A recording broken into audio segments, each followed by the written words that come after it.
সম্মানিত দেশবাসী, আসসালামু আলাইকুম রহমাতুল্লাহি ওয়া বারাকাতুহু।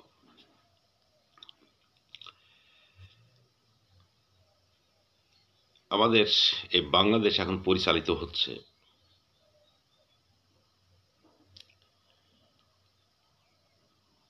যাদের কোনো জনসমর্থন নেই, জনগণের কোনো প্রতিনিধি নয়, জনগণের কোনো ম্যান্ডেট নেই, কিঞ্চিত ওই জামাত শিবির এবং হেফাজতের কিঞ্চিত কয়েক পার্সেন্ট লোকের সমর্থন নিয়ে যারা আছে তারা সরকার পরিচালনা করছে। ৭১-৭২ সালের সংবিধান এবং ৭১-এর ঘোষণাপত্র হচ্ছে এদের প্রধান অন্তরায় তাদের মিশন বাস্তবায়ন করার ক্ষেত্রে।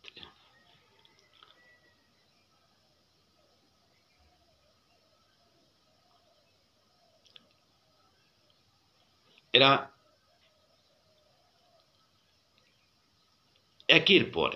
একের পর এক বিভিন্ন হঠকারী সিদ্ধান্ত নিচ্ছে এবং সে সিদ্ধান্তগুলো দেখা গেছে যে যত আমাদের মুক্তিযুদ্ধ কেন্দ্রিক ৭১ সালের মুক্তিযুদ্ধ কেন্দ্রিক যতগুলো চেতনা, যত এজেন্ডা, দর্শন কিংবা রাষ্ট্র পরিচালনার ক্ষেত্রে পলিসি, এগুলোর বিরুদ্ধে আর কিচ্ছু নেই। অথচ এরা সরকারে এসেছে কিংবা রাষ্ট্র ক্ষমতা পেয়েছে ওই বৈষম্য বিরোধী আন্দোলন, যে আন্দোলনের এজেন্ডাই ছিল, দাবি ছিল যে চাকরি বাকরির ক্ষেত্রে ছাত্ররা শিক্ষা শেষে চাকরি বাকরির ক্ষেত্রে মেধাভিত্তিক যেন চাকরি পায়, আর কিছু না। এখন তো আর সেটা নেই। ৩১শে ডিসেম্বর এরা আরেকটা সিদ্ধান্ত নিয়েছিল যে আন্দোলনের ঘোষণাপত্র এরা প্রকাশ করবে বা তৈরি করবে, জারি করবে। একটি ঘোষণাপত্র কখন হয় সেটাও তারা জানে না। এ না জানা ব্যক্তিগুলো এক জায়গাতে জমায়েত হয়েছে যে এইসব হঠকারী সিদ্ধান্ত। তবে এদের কিছু নাটের গুরু আছে, সেটা হচ্ছে যে ফরাদ মজাহারের মতো কিছু লোকেরা, বিতর্কিত লোকেরা, আর অন্তরালে উগ্রপন্থীরা।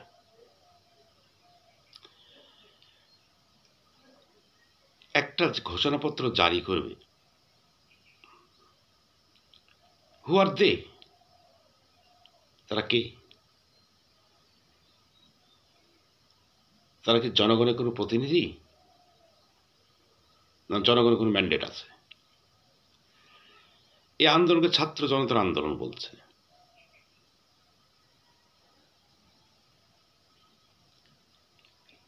কোন ছাত্রগুলো আছে? বিএনপির ৩৭-৩৮% ভোট,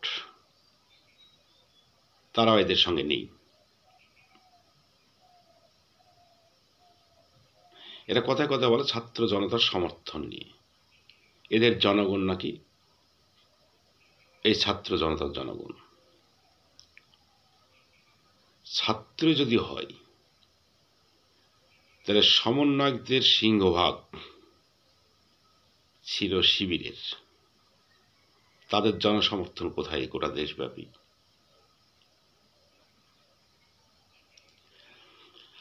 যদি জনগণের হিসাবই করি তাহলে জনগণের ৩৭-৩৮% ভোট বিএনপির, তারা নেই। সিমিলার পার্সেন্ট আওয়ামী লীগের, 40-42% ভোট, তারা নেই, 80% গেল। জাতীয় পার্টি কিংবা লেফট পার্টি এরা ধরে নিলাম 10% ভোট সহ আরো অন্যান্য প্রায় 12। তাহলে এই 7-8% লোককে নিয়ে তারা বলছে যে তাদের সমর্থন নিয়ে আমরা আছি। যদি সিংহভাগ জনসংখ্যা যেখানে না থাকে, তারা আবার কি ঘোষণাপত্র জারি করে?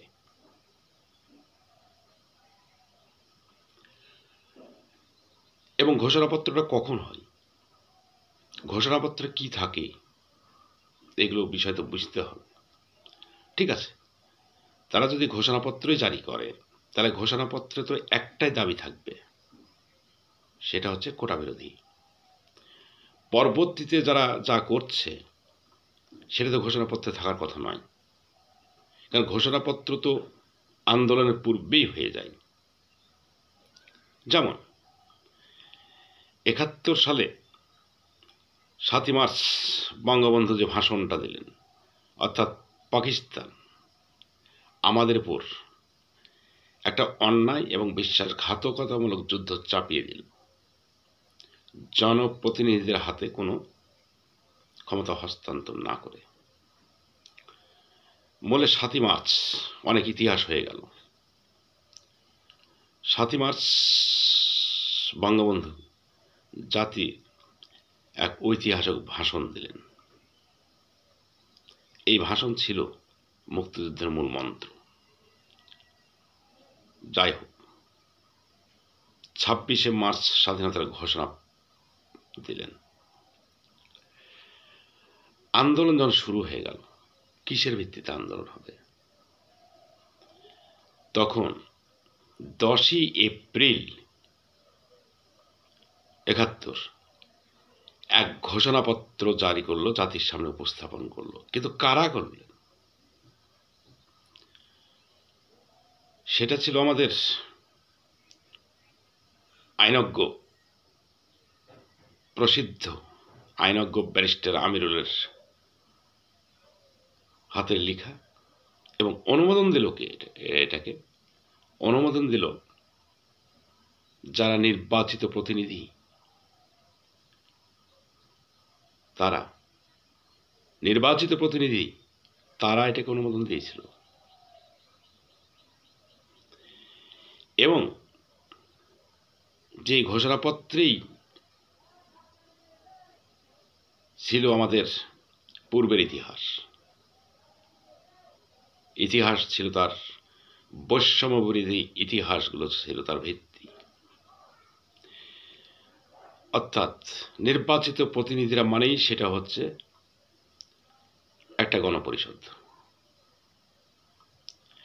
এবং এই ঘোষণাপত্রের মাধ্যমেই 17 এপ্রিল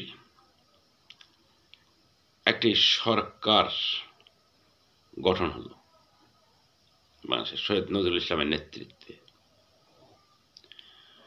অতঃপর এই সরকারের নেতৃত্বেই প্রবাসী সরকার বলি বা বিপ্লবী সরকারই বলি, এই ঘোষণাপত্রের আলোকে আর এই সরকার সৈয়দ নজরুল ইসলামের নেতৃত্বে গঠিত সরকারের নেতৃত্বেই যুদ্ধ পরিচালিত হলো।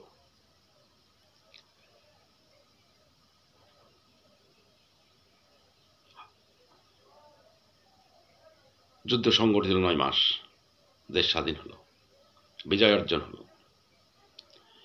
এরা ঘোষণাপত্রে কি লিখবে?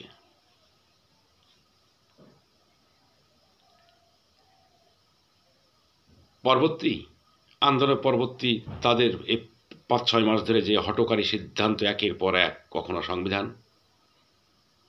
কখনো রাষ্ট্রপতি হটাও, শিক্ষকদেরকে ঘাড় পাকি দিয়ে পদত্যাগ করানো, বিচারপতিদের পদত্যাগ করানো, থ্রেট দিয়ে, সচিবালয়ের থ্রেট, পুলিশের থ্রেট, প্রশাসনের থ্রেট, অফিস আদালতের থ্রেট, এ থ্রেটের রাজত্ব কায়েম করছে এরা। তাহলে ঘোষণাপত্রিকেদের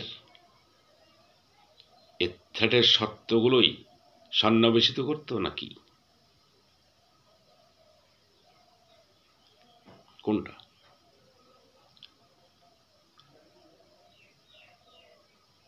সাম্যের কথা বলছে। আমাদের ৭২ সালের সংবিধানে সাম্যই আছে। আজকে একের পর এক তারা যে হঠকারী সিদ্ধান্ত রাষ্ট্রে ১২টা বাজিয়ে দিয়েছে,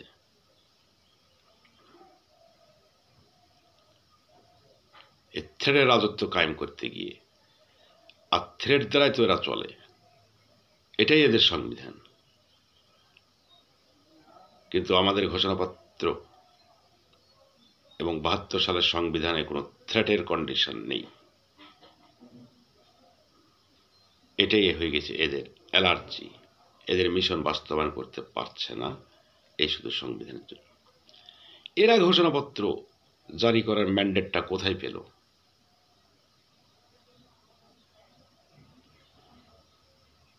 এদের হাউস অব নেশন কোথায়? সংবিধান পরিবর্তন করবে, কবর দিবে কোথায়? সংস্কার করবে কোথায়? পরিবর্তন করবে কোথায়?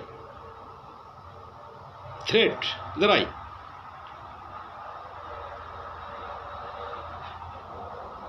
এখন হয়েছে কি,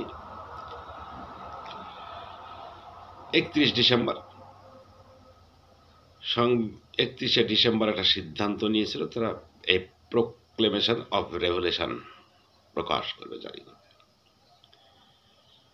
এবং সেখানে তার পূর্বে হাসনাত বলল, আবুল হাসনাত, ছাত্র সমন্বয়ক আবুল হাসনাত বলল যে এই ঘোষণাপত্রে ৭২ সালের সংবিধান কবর রচনা হবে। দেশে প্রতিবাদের ঝড় উঠল, রাজনৈতিক দলগুলো ঝড় তুলল, বিএনপি সহ। অর্থাৎ সেই হিসাবে দেখা গেছে যে এদের ওই ৭-৮% লোক ছড়ার লোক না এদের পিছনে, যার জন্য তারা সেখান থেকে সরে আসলো। এখন আরেক ইস্যু তৈরি করেছে, মেজর ডালিম ইস্যুকে, খুনি মেজর ডালিম ইস্যুকে এখন জাতির সামনে নিয়ে আসার চেষ্টা করছে। এক ভয়ঙ্কর খুনি, তাকে নিয়ে যে বেশ নড়াচড়া শুরু করছে। একে সামনে রেখে এরা এখন রাষ্ট্র পরিচালনা করতে চাওয়ার একটা বিশেষ চেষ্টা। সেটা অরিজিনাল মেজর ডালিম না সাজানো, সেটা নিয়ে তো কথা। তো যাই হোক, মেজর ডালিম এই ইস্যুটা তো আসতেছে। অর্থাৎ আরেক ইস্যু, যারা প্রত্যাখ্যাত কুখ্যাত লোক তাদেরকে, তাহলে রাষ্ট্রের জনগণের প্রতি এদের বিন্দু পরিমাণ সম্মান নেই। রাষ্ট্র জনগণের তো প্রতিনিধিত্ব করছে অ্যাকচুয়ালি বিএনপি, আওয়ামী লীগ, জাতীয় পার্টি সহ আরও বিভিন্ন বাম দলগুলো আছে। এরা তাহলে ৯২-৯৩% লোকের যারা প্রতিনিধিত্ব করছে, তাদের পর চাপিয়ে দিচ্ছে তাদের নিজস্ব সিদ্ধান্ত। এদের সঙ্গে পরামর্শ না করে বলছে এদেরকে জিম্মি করছে, কবজা করছে।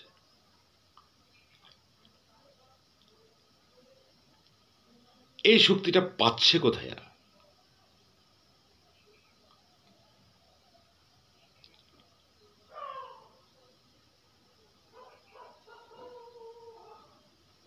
এদের তো জনগণের কোনো ম্যান্ডেট নেই। তাহলে এরা যে গণতন্ত্রের কথা বলছে, এটা একটা ভাওতাবাজি কথা। গণতন্ত্রের প্রতি ন্যূনতম সম্মান নেই। যদি গণতন্ত্রের কথা বলতো, তাহলে যে ৯০-৯২% যারা যে রাজনৈতিক দল অথবা রাজনীতিকরা যে প্রতিনিধিত্ব করছে, তাদের সঙ্গেই পরামর্শ করত, তাহলে বোঝা যেত এরা গণতন্ত্রের প্রতি শ্রদ্ধাশীল। কিন্তু এরা না করে কয়েক পার্সেন্ট লোকের উগ্রপন্থী, তাদের সঙ্গে বুদ্ধি শুদ্ধি করে একের পর এক তারা হঠকারী সিদ্ধান্ত নিচ্ছে। তাহলে রাষ্ট্রটা কি একটা ছেলে খেলামি হয়ে গেছে এদের কাছে? যারা এখনো যাদের কোনো কিছু করার জন্য রাষ্ট্রের গণতন্ত্রের নিয়ম অনুযায়ী রাষ্ট্রের যাই কিছু করুক না কেন সেটা হাউস অব নেশনেই হবে, অর্থাৎ সংসদেই হবে। এদের তো কিছুই নাই, এদের হাউস অব নেশন নাই, এরা জনপ্রতিনিধি নয়, এরা কোনো রাজনৈতিক দল নয়, এদের এখন কোনো জনগণের ম্যান্ডেট নেই। ছাত্রগুলো তো নেই, ছাত্রগুলোকে তাদের স্বার্থের মূলা ঝুলিয়ে তাদেরকে আন্দোলনে ব্যবহার করে আজকে কোটা বলে কোনো কিছু নেই।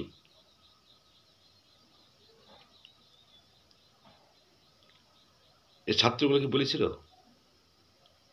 এই ছাত্রগুলো কি কাছে বলেছিল যে মেজর ডালিমকে নিয়ে আসা হবে? এই ছাত্রগুলো বলেছিল ৭২ সালের সংবিধানকে কবর দেওয়া হবে আন্দোলনের সময়? তাকে একটা ইস্যু করলো মুজিববাদ। আরে মুজিববাদ তো তখন জাতীয় নেতা, গোটা দেশের লোক, একমাত্র জামাত ছাড়া। জামাতের কয়েক পার্সেন্ট, তখন তো 1%, 99% জনগণ, বিভিন্ন রাজনৈতিক দলের নেতারা সব তো মুজিবুরকে জাতীয় নেতা মেনেছে। তোমাদেরকে মেনেছে। কোনো সময় কি আওয়ামী লীগ হোক, মুজিব হোক, শেখ হাসিনা হোক, আর কেউ হোক 53 বছরে বলেছে সংবিধান মুজিববাদ সংবিধান? এরা বলছে মুজিববাদ সংবিধান।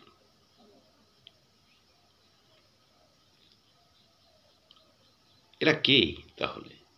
কি তাদের মিশন? আশ্চর্য। কি চায় এরা আর বুঝতে আর বাকি নেই। আরে জামাত ইসলামের হেডকোয়ার্টার তো পাকিস্তান। হিজবুত তাহরিদের এরা তো পরিচালিত হয় মিডল ইস্ট থেকে। কিন্তু বাংলাদেশ তো তার নিজস্ব কৃষ্টি কালচারে দাঁড়িয়ে আছে। বাংলাদেশের রাজনৈতিক দলগুলো তাদের নিজস্ব কৃষ্টি কালচারের প্রতি শ্রদ্ধাশীল। তাহলে এখন রাজনৈতিক দলগুলোকে এখন উপলব্ধি করা উচিত আপনারা যেভাবে প্রতিবাদ করছেন, এবং বিএনপি পর্যন্ত, এখানে আমি কোনো দলীয় দৃষ্টিভঙ্গির কথা বলছি না, কোনো দলীয় দৃষ্টিভঙ্গি থেকে কথা নয় এটা। এগুলো যারা করছে, এগুলো প্রতিবাদ করা এখন জাতীয় ইস্যু। অর্থাৎ বাংলাদেশের প্রতি যারা শ্রদ্ধাশীল, বাংলাদেশের কৃষ্টি কালচারের প্রতি যারা শ্রদ্ধাশীল, এই সকল রাজনৈতিক দলগুলোকে আমি আহ্বান করব, এবং এটা দেখাও যাচ্ছে। এই ক্ষেত্রে আমি বিএনপির নেতাদেরকে ধন্যবাদ, অভিনন্দন এবং কৃতজ্ঞতা জানাতে বাধ্য। তারা যেভাবে প্রতিবাদ মুখর হয়ে উঠেছে এদের বিরুদ্ধে, যার জন্য এরা একের পর এক হঠকারী সিদ্ধান্ত নিচ্ছে, রাষ্ট্রবিধির সিদ্ধান্ত নিচ্ছে, এবং সেখান থেকে সরেও আসছে। এখন মেজর ডালিম ইস্যু নিয়ে এসছে, তারপর যে কি নিয়ে আসবে এরা। অর্থাৎ যে কোনোভাবেই হোক এদের তো লজ্জা শরম বলতে কিছু নেই। এদের কি ইনকাম? ছাত্ররা বেকার, এই টাকা পয়সাগুলো পাচ্ছে কোথায় এরা? আবার আওয়ামী লীগকে দুর্নীতিবাজ বলছে, ওই বিএনপিকে দুর্নীতিবাজ বলছে। যেমন আজহারি বলেই দিল, কেউ খেয়েছে আর কেউ খাওয়ার জন্য রেডি হয়ে আছে। যে তাই বলো, কে খাওয়ার জন্য রেডি হয়ে আছে সেটা খাবে কি না সেটা পরের কথা, কিন্তু এখন যারা খাচ্ছে তাদের কথা এই আজাহারি সাহেব বলছে না কেন? এই যে ছাত্ররা সার্জিস হাসনাতেরা, ইনকাম কি এদের? কোথায় টাকা পাচ্ছে এরা?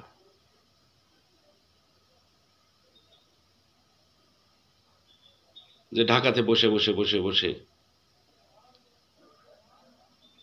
যখন তখন মিছিল, মিটিং, প্রতিবাদ, জেলায় জেলায় মিটিং করে বেড়াচ্ছে। এদের তো একটা রিক্সার পয়সাও না থাকার কথা পকেটে, মাস শেষে পাচ্ছে কোথায়? বেশ সুন্দর সুন্দর জামা কাপড়, গেঞ্জি, পাঞ্জাবি গায়ে দিচ্ছে, গাড়িতে চড়ছে। এটাগুলো পাচ্ছে কোথায়? আজহারী সাহেবের কাছে এই প্রশ্ন, এবং জনগণ এই প্রশ্ন আজহারী সাহেবকে ধরুন। কারণ আওয়ামী লীগ বিএনপির উপর এরা দুর্নীতির তকমা লাগাতে দ্বিধাবোধ করছে না, নিজেরা এখন দুর্নীতিগ্রস্ত হয়েই।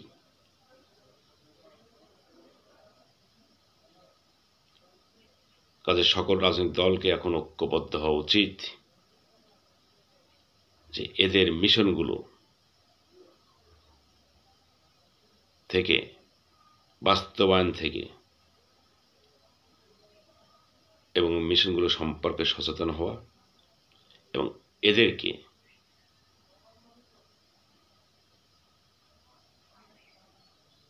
এদের চিন্তাভাবনা থেকে বিতাড়িত করা। তাছাড়া এ রাষ্ট্রে কোনো রাজনৈতিক দলের অস্তিত্ব থাকবে না, কিন্তু দায়ভার নিতে হবে রাজনৈতিক দলগুলোকে, এবং ব্যর্থতার গ্লানি নিয়ে তাদেরকে আজীবন থাকতে হবে রাজনৈতিক দলগুলোকে। কাজে এখনো সময় আছে, সাবধান হন, সচেতন হন। রাজনৈতিক দলগুলোর প্রতি এ আহ্বান জানিয়ে আমি আমার আজকের আলোচনা শেষ করছি। আল্লাহ হাফেজ।